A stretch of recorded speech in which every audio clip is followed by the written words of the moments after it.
नमस्कार, मी स्नेहा. आपण पाहताय साम टीव्ही. साम संजीवनी या आमच्या आरोग्य विशेष कार्यक्रमात तुम्हा सगळ्यांचं स्वागत. हिवाळा सुरू झाला आणि हिवाळ्यात हृदयाची काळजी घेणं फार आवश्यक आहे, कारण हृदयाशी निगडीत समस्या ज्या आहेत त्या हिवाळ्यामध्ये वाढू शकतात आणि त्यामुळे आरोग्याची विशेष काळजी घेणं, विशेषतः हृदयाची काळजी नीट पद्धतीने घेणं आवश्यक आहे. आणि म्हणूनच हृदयाची काळजी तेही हिवाळ्यात या विषयावर आपण चर्चा करणार आहोत, याविषयी जाणून घेणार आहोत आणि यावर मार्गदर्शन करण्यासाठी आपल्यासोबत आहेत आत्मसंतुलन केंद्र कार्लाच्या डॉक्टर मालविका तांबे. मॅडमचं स्वागत करूया. डॉक्टर, स्वागत. नमस्कार. चला तर मग चर्चेला सुरुवात करूया. मात्र तुम्ही सुद्धा डॉक्टर मालविका यांना प्रश्न विचारू शकता, त्या तुमच्या सगळ्या शंकांचं निरसन करतील. या विषयाशी संबंधित किंवा तुमच्या इतर आरोग्याशी संबंधित काही तक्रारी असतील तर त्यासुद्धा तुम्ही विचारू शकता. त्यासाठी स्टुडिओ क्रमांक आमचा लिहून घ्या. आमचा स्टुडिओ क्रमांक आहे 022-6930-2444. चला तर मग आता चर्चेला सुरुवात करूया. डॉक्टर, सगळ्यात महत्त्वाचं आता असं काही नाही राहिलं की वृद्धापकाळातच तुम्हाला हृदयविकाराचा त्रास होतो, तरुणांना सुद्धा होतो. तर सगळ्यात महत्त्वाचं मला विचारायचं आहे की हृदयविकाराच्या दृष्टीने सगळ्यात आधी ते हृदय चांगलं राहावं यासाठी आपण काय करावं, आयुर्वेदात काय सांगितलं आहे? मग आपल्याला एक गोष्ट लक्षात ठेवण्याची गरज आहे की हृदय जे आहे ते असं ऑर्गन आपल्याला निसर्गाने दिलेलं आहे की ते अगदी पहिल्या सेकंदापासून, म्हणजे आयुष्य आपण जेव्हा बघायला सुरुवात करतो सोनोग्राफीतनं, तेव्हा सुद्धा आपल्याला एकदम म्हणजे हार्ट दिसायला लागलं, आपल्याला बीट्स दिसायला लागल्या हार्टच्या, की आपण म्हणतो की हा बाळ व्यवस्थित आहे. तेव्हापासून त्या आयुष्याचा अगदी शेवटला क्षण असतो तोपर्यंत त्यांनी न थांबता काम करायचं असतं. आपण ब्रेन म्हणूया की कधीतरी आपण झोपतो तेव्हा खरोखरी शांतपणे ब्रेनचं काहीतरी पार्ट झोपू शकतात, पण हृदयाचं मात्र तसं नसतं. आयुष्यभर काम करणारी ऑर्गन आहे.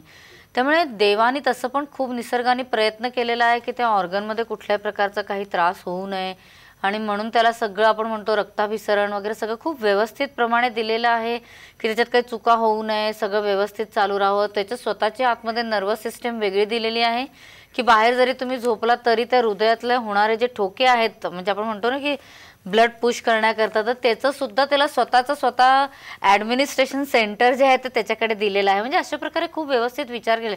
त्यामुळे हृदयासारखी ऑर्गन आहे ती सहसा आपल्याला काही जे काही आपण म्हणतो ना कंप्लेंट्स पाठवतच नाही शक्यतो, पण तिने जर का कंप्लेंट्स पाठवायला सुरुवात केली तर त्याच्याकडे दुर्लक्षही करू नये. आणि त्याची एज नो डाऊट आता खूप कमी झालेली आहे. नक्कीच. पहिला फोन आलेला आहे डॉक्टर यशवंत जी आहेत नागपूरवरनं, त्यांचा कॉल घेऊया आपण. यशवंतजी, स्वागत आहे तुमचं. प्रश्न विचारा. धन्यवाद मॅम. नमस्कार. मॅम, जसं मला माझं वय आता 42 वर्ष आहे आणि मला जसं कधी कधी म्हणजे बाय चान्स, अनेकदा नाही, कधी कधी काय होतं म्हणजे असं सीनक सारखं नाही का, म्हणजे असं हृदयामध्ये मला असं एक हे येतो सीनक सारखं, म्हणजे असं मी कसं सांगू ते, म्हणजे दुखल्यासारखं होतं सर, का जड झाल्यासारखं वाटतं? जड झाल्यासारखं नाही, हार्डला असं काहीतरी पेन नव्हतं. हे नेमकं काय कशाचे लक्षण असतील? अच्छा, बघा कसं आहे की हृदयाच्या जागी कुठल्याही प्रकारचं जर का दुखणं जाणवत असेल, अनइझीनेस जाणवत असेल, तर त्याच्याकडे दुर्लक्ष बिलकुलच करू नये. कधीतरी असं होऊ शकतं की अपचनामुळे वगैरे अशा प्रकारचे त्रास आपल्याला होताना दिसतात, पण सध्याच्या काळामध्ये गेल्या साधारण 2-4 वर्षांमध्ये तर आपल्याला खूपच प्रमाणात सगळीकडे हे हृदयाचे त्रास वाढलेले दिसतात. ते एस्पेशली कमी वयामध्ये, म्हणजे 40 ते 50च्या मध्ये अशा प्रकारचे त्रास आपल्याला जास्त प्रमाणात दिसतात. त्यामुळे सर, जर का तुम्हाला अशा प्रकारे कुठलाही हेवीनेस किंवा दुखणं वगैरे असं काही जाणवत असलं तर त्या अनइझीनेसचे एक्झॅक्टली वेळ कुठली आहे, किंवा आपल्याला काही स्पेसिफिक काम केल्यावरती हा त्रास जाणवतो आहे का, स्ट्रेस कुठला आल्यावरती हे जाणवत आहे का, हे सगळ्याचा विचार करणं आपल्याला अत्यंत आवश्यक आहे. आणि त्याच्याकरता लगेचच तज्ज्ञांचा सल्लासुद्धा घेतला पाहिजे. मी तर उलट आजकाल म्हणून लोकांना म्हणते की तुम्ही घरी एखादं BP मशीन ठेवलं तर जास्त बरं, कारण की काही चेंज आपल्याला त्याच्यामध्ये दिसत असला तर त्याच्यावरती सुद्धा आपलं लक्ष राहू शकतं. मुख्य म्हणजे जर का त्रास दुसरा काही जाणवत नसला तर आत्ता तरी मी तुम्हाला सर असं म्हणेन की संतुलन अभ्यंग सेसमी तेलासारखं एखादं जे तेल आहे ते तुम्ही लगेचच रोज रात्री छातीवरती लावायला सुरुवात करावी. छातीवरती नेहमी हे खालतून वरती हलक्या हाताने लावायचं असतं. खूप जास्त जोर वगैरे काही द्यावा लागत नाही. तेल लावत असताना म्हणजे अगदी आपण हलक्या हाताने जरी जिरवलं तरी हे शास्त्रोक्त पद्धतीने सिद्ध झालेलं तेल असतं, म्हणून हे आपल्याला वापरणं अगदी सोपं असतं. त्याच्यातनं होतं काय, तर वात कमी व्हायला मदत मिळते. म्हणजे काय आहे की आपलं हृदय जे आहे त्याच्यातलं सगळं रक्ताभिसरण जे आहे ते वाताच्या मार्फत चालत असतं. आता त्याच्यामध्ये काही चूक होत असते तर वाताचा जो वाढलेला दोष आहे तो कमी करण्यामध्ये आपल्याला तेलाची मदत होऊ शकते. ते औषध म्हणून आपल्याला वापरता येत नाही, पण थोडे बहुत जे काही चेंजेस चुकीचे किंवा मायनर जे काही होत असतील ते कमी व्हायला आपल्याला तेलाची मदत नक्की मिळू शकते.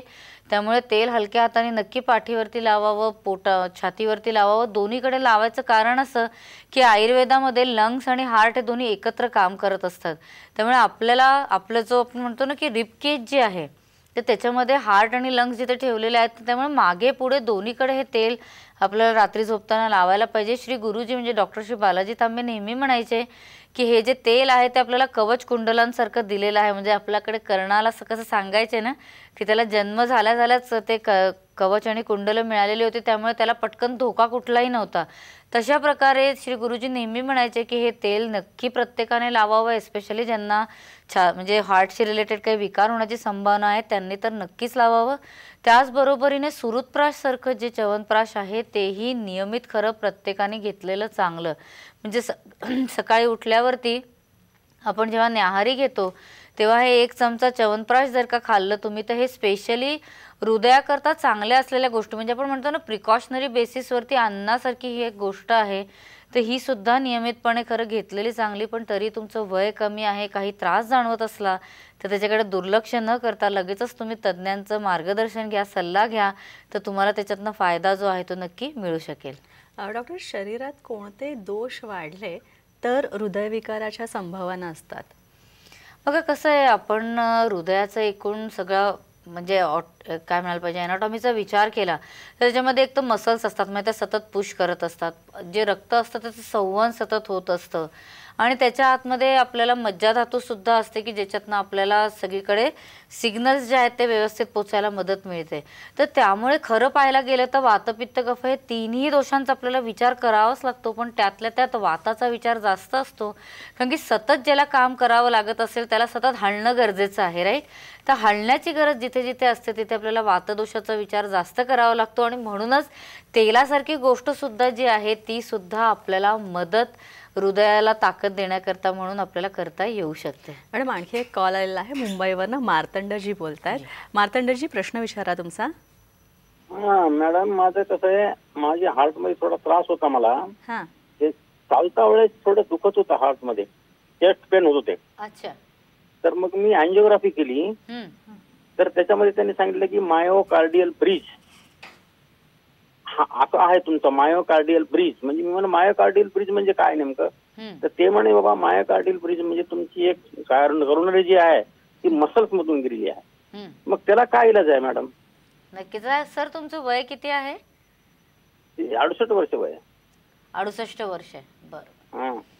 बघा कसं आहे की आपल्याला हृदयात तुम्ही सांगितलं तसं मगाशी की आपल्या ज्या मसल्स असतात ते व्यवस्थित काम करणं खूप गरजेचं असतं आणि निसर्गाने अशी व्यवस्था केलेली आहे की प्रत्येक मसलला, कारण की ती सतत काम करत राहते आणि फटीक तिला येता कामा नये.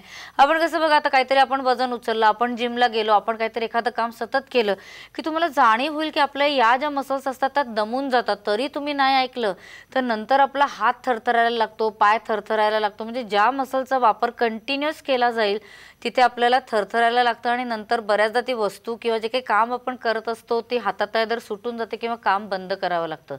त्यामुळे आपल्याला हार्टच्या मसल्सचा आपण विचार केला की ज्या आपल्याला म्हणूया की दुसऱ्या महिन्यापासून ज्या काम करायला सुरू करतात ते आयुष्याच्या शेवटल्या क्षणापर्यंत, तर त्यांना किती व्यवस्थित आपल्याला रक्तपुरवठा करण्याची गरज आहे की त्यांना जाणवेच ना की अरे मी कुठून दमलो आहे. तर त्यामुळे तो रक्तपुरवठा जेव्हा थांबतो तेव्हा वेगवेगळ्या प्रकारचे आजार आपल्याला होताना दिसतात. आता याच्यामध्ये कसं आहे, म्हणून आयुर्वेदामध्ये हृदयाकरता सगळ्यात महत्त्वाचं सांगितलेलं आहे ते म्हणजे शास्त्रोक्त पद्धतीने पंचकर्म करणं. आता पंचकर्म काय करतं, तर शरीरामध्ये असलेलं सगळं जे रक्तसंवहन आहे ते सुधरवायला आपल्याला मदत करतं. कारण की ती स्रोतसांची शुद्धी आहे ना, तर स्रोतसांची जर का शुद्धी व्यवस्थित झाली तर सगळीकडलाच रक्तपुरवठा सुधारतो आणि ऑब्व्हियसली आपल्याला हृदयाकडे जाणारा सुद्धा जो रक्तपुरवठा आहे तो सुधारण्यामध्ये मदत मिळते.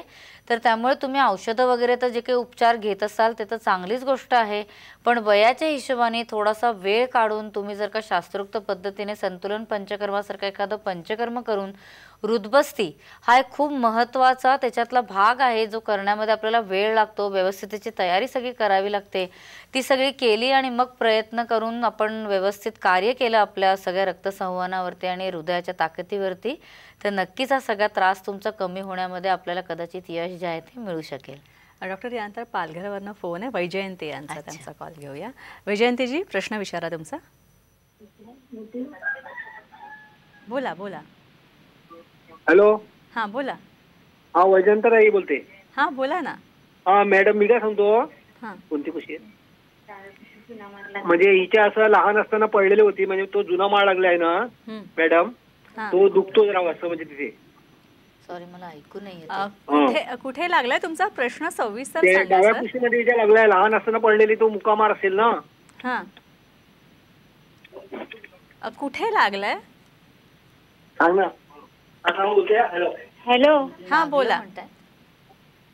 लहान असताना पडलेली ते आता दुखतंय, 15-20 वर्षांनी दुखायला. 15-20 वर्षांनी आता दुखतंय. ताई, कशा पडल्या होत्या तुम्ही आणि कुठे लागलं होतं तेव्हा तुम्हाला? छातीला लागलेलं, डाव्या बाजूच्या कुशीला लागलेलं, फासलीमध्ये. सॉरी, मला छातीला लागलेला आहे. अच्छा, डाव्या बाजूच्या कुशी. डॉक्टरांकडे गेलेला तर डॉक्टर बोलतात जुना मार लागलेला आहे. बरं बरं बरं. तिथे मुकामार लागलेला आहे. आता बघा, ह्याच्यात सुद्धा आपण विचार केला खरं तर कसं असतं की तुम्हाला कधीही काही अपघात झाला, काही लागलं, तर त्याच्यामध्ये आयुर्वेदाने सांगितलेलं आहे की त्या जागेचा वात खूप वाढतो आणि म्हणून जेव्हाही आपण रिकव्हरी करता प्रयत्न करतो, अगदी फ्रॅक्चरपर्यंत जरी गेलं असलं आणि आपल्याला सांधे पण जुळवून आणण्याची गरज पडलेली असली, तरीही त्याच्यानंतर तेलाचा जर का वापर नीटपणे केला नाही तर मग मात्र त्रास आपल्याला नंतर होताना दिसतो. बऱ्याचदा बघा, सर्जरी वगैरे झाल्यानंतर जे काही आपल्याला इंजेक्शन्स दिलेले असतात ते सुद्धा बऱ्याच वर्षांनी दुखतात किंवा दर थंडीमध्ये लोकांना त्रास होतो असं जाणवतं. तर ताई, तुम्ही जेव्हा पडला असाल तेव्हा कदाचित आपल्या ज्या रिप्स असतात, म्हणजे आपल्या ज्या खुब्यामध्ये आपण म्हणतो ना की आपली हाडं असतात बारीक बारीक, त्यांच्यावरती जर का काही त्रास झालेला असला तर बऱ्याचदा तो लक्षातच येत नाही आणि त्यामुळे तो अंगावरती काढला जातो आणि नंतर असं ठसठसल्यासारखी वेदना जी आहे ती आपल्याला होताना दिसते चेस्टमध्ये. तर त्यामुळे आपल्याला त्याची व्यवस्थित जे आपण म्हणतो ना की तपासणी करणं तर अत्यंत आवश्यक आहे. पण तरीसुद्धा आत्ता मी तुम्हाला असं सांगेन की संतुलन रोज ब्युटीसारखं एखादं जे तेल आहे ते तुम्ही नक्की वापरा. जिथे जिथे तुम्हाला आता दुखण्याची जाणीव होती आहे तिथे हलक्या हाताने ते रोज ब्युटी तेल तुम्ही नक्की लावावं. त्याचबरोबरीने संतुलन वातबल सारख्या ज्या गोळ्या आहेत त्याही तुम्ही नियमाने घ्यायला सुरू कराव्या. म्हणजे जर का तुम्ही नियमाने घेतल्यात तर तिथे होणारा जो वात आहे तो सगळा कमी होऊन तुमचा हा त्रास कमी व्हायला नक्की मदत मिळू शकेल. पण वयाच्या हिशोबाने किंवा आता जे काही बदल तुम्हाला जाणवतात आहेत ते एकदा नक्की ही खात्री करून घ्यायला पाहिजे की हा त्रास नक्की तुम्ही जे काही लहानपणी पडला होता त्याच्याचमुळे होतो आहे ना. नाहीतर कधीतरी काय होतं, आपण विचार एक करत राहतो आणि त्रास काहीतरी दुसरा भलताच निघतो. तर तसं नको व्हायला. तर त्यामुळे व्यवस्थित तपासणी करून घेणं आणि त्याचं निदान करून घेणं हे अत्यंत आवश्यक आहे. नक्कीच आपण आणखी चर्चा करणार आहोत, मात्र त्याआधी छोटासा ब्रेक.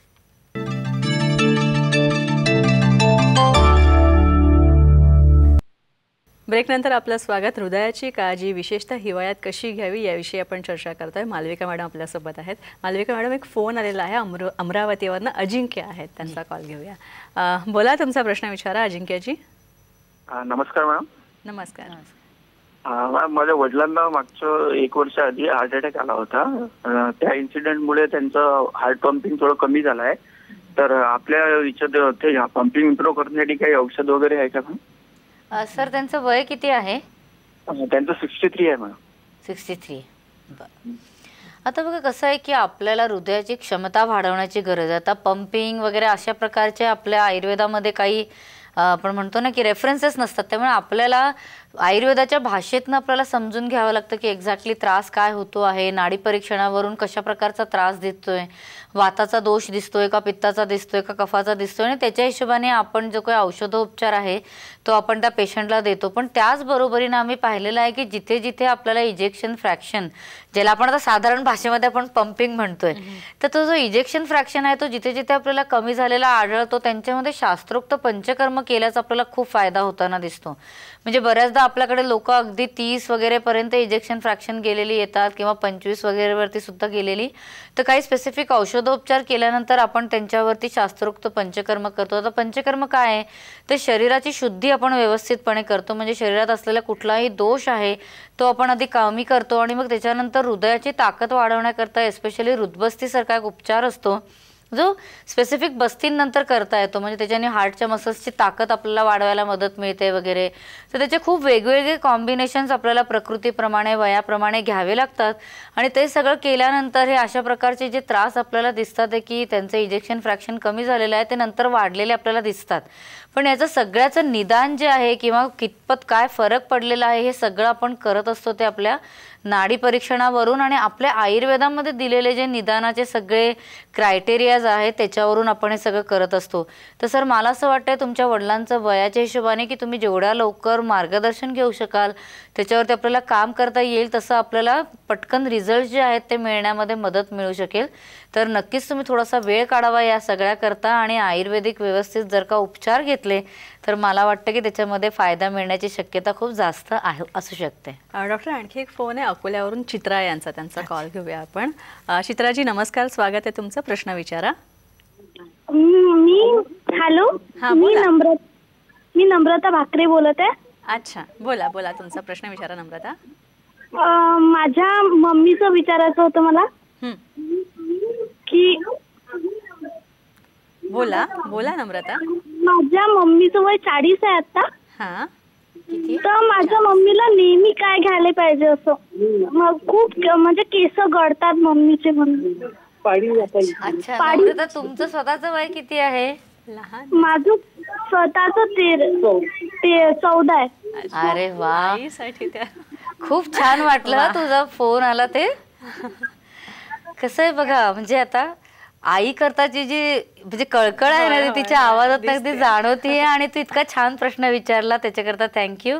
कसं आहे, आईची काळजी घेणं हे अत्यंत महत्त्वाचं असतं आणि हे बऱ्याचदा लोकांना जाणवत नाही, कारण की स्त्री जी आहे ती घरामध्ये सगळं कामं करत राहते, बाहेर जाऊन सगळी कामं करत राहते आणि तिचा तो स्वभाव असतो स्वतःची काळजी न घेता फक्त मुलांची आपलं संपूर्ण कुटुंबाची काळजी घेत राहणं. तर त्यामुळे हे खरं प्रत्येकाने लक्षात ठेवायला पाहिजे की आपल्या घरामध्ये आई असेल, आजी असेल, जे कोणी आपल्याला म्हणू नये की स्त्री असेल आपल्या आयुष्यामध्ये कुठल्याही आपल्या नात्यातनं तिची काळजी घेणं जे आहे ते अत्यंत आवश्यक आहे. आणि जेव्हाही मी स्त्रियांच्या आरोग्य मेळाव्याला जाते किंवा स्त्रियांच्या आरोग्यावरती लेक्चर द्यायला जाते त्यामुळे बऱ्याचदा लोकांना सांगते की प्लीज फक्त स्त्रियांनी यायचा असा आग्रह धरू नका, तर कुटुंबातल्या खरं प्रत्येक व्यक्तीने यायला पाहिजे. आता बघा 40वे वर्ष आहे म्हणजे आता शरीरामध्ये वेगवेगळे आपल्याला बदल चुकीचे दिसायला लागतात की वय वाढत चाललेलं आहे, म्हणजे हाडांची ताकद कमी होते, केस गळायला लागतात, स्किनचा टवटवीतपणा कमी व्हायला लागतो, पाळीतले दोष आपल्याला दिसायला लागतात. त्यामुळे सगळ्यात महत्त्वाचं आहे ते म्हणजे शरीरामध्ये सगळ्या धातूंचं व्यवस्थित तयारी होणं, म्हणजे आपण जे म्हणतो ना की रस रक्त मांस मेद. तर त्याच्याकरता म्हणून आपण काय करायला पाहिजे, तर सगळ्यात पहिले तुझ्या आईला सांग की धात्री रसायनसारखं जे रसायन आहे ते सकाळ संध्याकाळ नियमाने 1-1 चमचा घ्यायला सुरू करायचं. त्याचबरोबरीने मॅरोसॅनसारखं एक रसायन आहे, नावं आय होप की तू कागद पेन ठेवला असशील आणि पटापट लिहित असशील. तर मॅरोसॅनसारखं जे रसायन आहे तेही सकाळ संध्याकाळ नियमाने आईला घ्यायला सांग. तर त्याच्याने केसाचं सुद्धा आपल्याला मदत करता येऊ शकेल, गळणं कमी होऊ शकेल आणि हाडांना सुद्धा जी ताकद मिळणं गरजेचं आहे तेही नक्की मिळू शकेल. रोज रात्री झोपताना संतुलन फेमिसॅन तेलासारखं एखादं जे तेल आहे त्याचा योनीभागी पिचूही ठेवणं अत्यंत आवश्यक आहे. आठवड्यातनं 2-3दा जरी तो पिचू ठेवला तरीही त्याचा फायदा मिळतो. तो आत्ता जे काही हॉर्मोनल चेंजेस सगळे स्त्रियांमध्ये 40च्या पुढे दिसायला लागतात ते सगळे कमी व्हायला मदत मिळू शकते. आणि अभ्यंग सेसमीसारख्या तेलाचा वापर जो आहे तो आईला आठवड्यातनं 1-2दा तरी नक्की करायला सांग. अख्ख्या अंगावरती खालतूनवरती हलक्या हाताने ते आंघोळीच्या 15-20 मिनिटं आधी, अर्धा तासाआधी लावायचं आणि नंतर आंघोळ करून घ्यायची. तर याच्याने संपूर्ण अंगाचं वाताचं जे काही दोष तयार होत असतील आता त्याचं सगळ्याचं शमन व्हायला मदत मिळू शकेल. केसांकरता एस्पेशली हेअर सॅनसारखी एखादी टॅबलेट, विलेज हेअर ऑइल तेलासारखं एखादं तेल नियमितपणे वापरणं त्याचाही फायदा जो आहे तो आईला नक्की मिळू शकेल. हे सगळी मदत आईला कर आणि रोजच्या रोज घ्यायची आठवणसुद्धा सुरुवातीला कदाचित तुला करावी लागू शकेल. नक्कीच. मॅडम आणखी एक फोन आलेला आहे साताऱ्यावरून, हरीश यांचा, त्यांचा कॉल घेऊया. हरीशजी बोला, प्रश्न विचारा. मॅडम मला एंजिओग्राफी केली तर 3 ब्लॉकेज निघले. ब्लॉकेज अच्छा, मला पॅरलाइज असल्यामुळे माझी बायपास होत नाही, ओपन बायपास. तर उपचार आहेत का आपल्याकडं? सॉरी, आवाज नाही येत त्यांचा. पुन्हा एकदा प्रश्न विचारा हरीशजी. मॅडम मला पॅरलाइज झाला पहिला. पॅरालिसिस झाला. अच्छा, हा बोला, पुढे विचारा हरीशजी. हा, दम लागत होता म्हणून एंजिओग्राफी केली आपण. अच्छा, तर त्यात 3 ब्लॉकेज आहेत. अच्छा, बर. तुमचं वय किती आहे सर आता? 60 वर्ष वय आहे का? ओके. आणि हे तुम्ही तपासणी कधी केली आहे? 3 वर्ष झाली आता. 3 वर्ष झाले. आणि त्याच्यानंतर तुम्ही कुठल्याही प्रकारची काही सर्जरी वगैरे असं काही केलेलं नाहीये?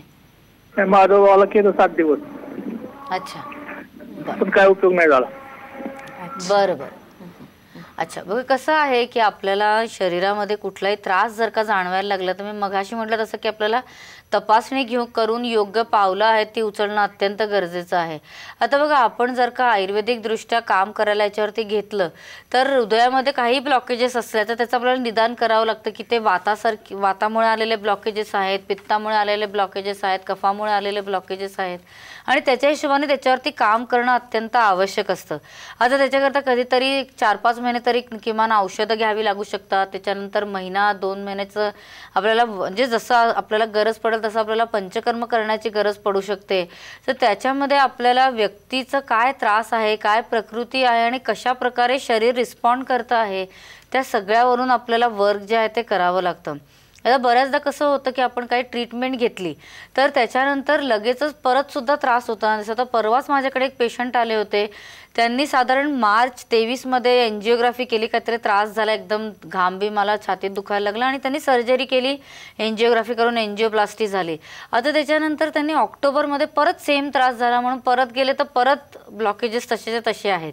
आता अशा प्रकारचे त्रास सुद्धा आपल्याला होताना दिसू शकतात. त्यामुळे काय आहे, म्हणून आपण शास्त्रोक्त पंचकर्म कशासाठी म्हणतो की शरीराच्या आतली जी काही दोष आहे, जी काही अशुद्धी आहे ती जर का शरीराच्या बाहेर पडली तरच शरीराची ब्लॉकेजेस बनवण्याची टेंडन्सी जी आहे ती कमी होते. नाहीतर अहो तुम्ही काय म्हणाल की एखाद्या घरामध्ये म्हणजे आपण एखाद्या कॉलनीमध्ये गेलो आणि सगळ्या घरांमधली लोक कचरा बाहेर फेकतात आहे आणि तुम्ही एक दिवशी एक कचरा गाडी आणली, सगळा कचरा उचलून आणि नेला आणि तुम्ही म्हणला वा वा स्वच्छता करून टाकली, तर काय उपयोग त्याचा राहणार आहे? परत 2 वर्षांनी 6 महिन्यांनी कधीतरी ती रोड जो आहे ती जी काही जागा आहे ती परत कचऱ्याने भरणारच आहे ना. म्हणून आयुर्वेदामध्ये आपण काय याच्यामध्ये विचार करतो की आपण कचरा तर काढण्याचा प्रयत्न करतोच, पण त्याचबरोबरीने आपण कचरा करू नये हे सुद्धा त्या लोकांना समजवत असतो.